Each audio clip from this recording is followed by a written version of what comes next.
Nagkatambakan sa laro ng Gilas at ng Chinese Taipei. Gilas players, maganda ang naging laro. Justin Brownlee ang nanguna at kay Soto dominant na naman ang laro sa loob ng paint. Panalo na naman ang Gilas, naging maganda ang laro ng mga players natin at maging itong si Kaijo nga ay maganda ang ipinakitang laro. Gaya na nga ng nasabi natin ilang araw bago ang larong ito, kitang-kita sa lineup at stats at sa mga nakaraang laro ng dalawang teams na tatambakan ng Gilas ang Chinese Taipei. Idagdag pa natin, home court ng Gilas at maganda ang momentum ng opensa-depensa ng Gilas mula sa laro nila laban sa team ng Hong Kong. Kay Soto nagpasiklab kaagad sa opensa-depensa at sa rebound sa first half pa lamang ng laro. Malaki-laki na ang lamang ng Gilas. Kita natin na hirap talaga ang Chinese Taipei kapag kumaatake si Kay Soto at nag-alahadadi nga ito Gilas version. Nasabi rin ni Kay Soto na komportable nga ito sa sistema ni Coach Tim at 4 na taon na magtatagal si Kay sa programa ng CTC at walang duda na makakagawa ito ng mga magagandang laro para sa Gilas team at may pag-asa tayo na makakuha ng medal sa FIBA Asia Cup at maging sa Asian Games ay pwedeng masigit na history ang magawa natin sa Asian Games Basketball back-to-back championship para sa Gilas team.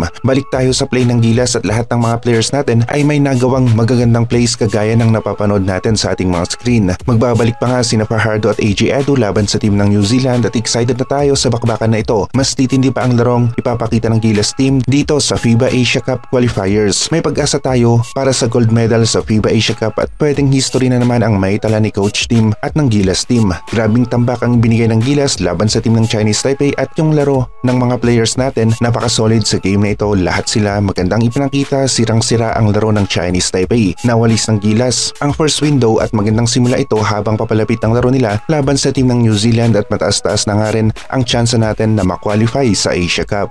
Magandang ipinakita ng mga players natin at tumugon naman sila sa expectation ng mga Pinoy basketball fans. Ang susunod para sa Gilas team ay ang Olympic qualifiers na gaganapin sa July ngayong taon at dito talaga tayo masusubukan dahil na rin sa heavyweight na mga teams ng basketball ang makakalaban ng Gilas. Kakailanganin natin ang buong persa ng Gilas sa event na ito at sana nga talaga ay maging healthy ang mga players natin at kumpleto ang mga bigs natin kay Soto, AJ Edo, Japet Aguilar at Junmar Fajardo. Kapag walang injured sa Gilas team ay maganda-ganda ang tsansa natin na manalo at mag-qualify sa Olympics. Georgia at Latvia ang makakalaban natin sa Olympic qualifiers at kung titignan natin ang kanilang FIBA rankings ay napaka-solid ang dalawang teams na ito. Isa na nasa top 23 at isa naman na nasa top 8 at kita natin ang lakas nila base sa rankings pero kung healthy ang Gilas players natin, kompleto ang core bigs natin kay Soto, AJ Edo, Japet Aguilar at Junmar Fajardo. Tapos meron pa tayong Brownlee, Seiji Perez, Dwight Scotty, Kevin Kemba at iba pa na pwedeng mag-init sa opensa ay maganda-ganda nga rin ang tsansa nating manalo. Pagkatapos ng Olympic qualifiers ay ang second window ng FIBA Asia Cup qualifiers ang susunod at galing sa high level competition ng Gilas at handa na sila para sa team ng New Zealand. May pag-asa silang talunin ang team na ito sa second window. Nagagawa na nga rin kay Soto na maging dominant dito sa Asia at ipinakita niya ito laban sa team ng Hong Kong at Chinese Taipei. Gumaganda na ang laro ni Kai sa pagposte, nakakakuha ng mga foul at kung hindi naman na-double team o sinasabitan ay pumapasok ang kanyang tira. Kapag one-on-one play sa postehan malapit sa basket ay lamang itong si Kai Soto at konti na lang ang option ng kanyang defender. Ito ay patirahin niya si Kai Soto o bigyan niya ng foul at kunin ni Kai ang kanyang puntos sa free throw line.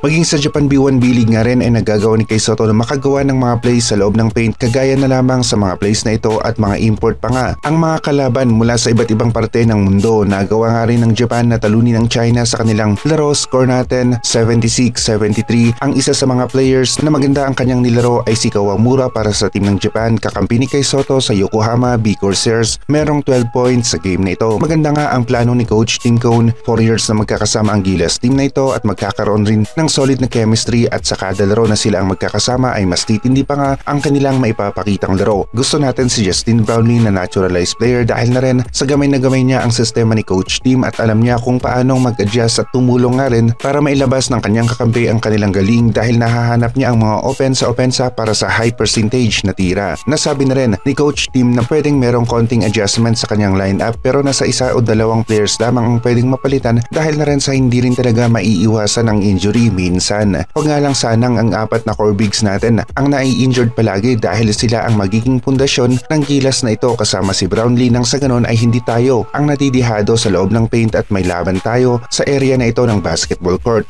Mahirap kung ang 4 na bigs natin ang injured dahil na rin sa mahihirapan talaga ang Gilas sa ilalim at konti nga lang ang pwedeng pumalit sa kanila at sa ngayon ay sila rin talagang 4 ang ipinapakitang laro sa kanilang posisyon para sa Gilas team. Habang tumatagal nga rin na magkasama sina AJ Edo, Kai Soto, John Mar Fajardo at Japet Aguilar ay mas titin pa ang kanilang laro dito sa FIBA Asia. Susunod nga na makakalaban ng Gilas ay ang team ng New Zealand at dito masusubukan ang Gilas team kung nasaan na ba ang kanilang rank dito sa FIBA Asia dahil malakas-lakas rin ang New Zealand at masasabi natin na nasa top 4 sila pagdating dito sa FIBA Asia competition.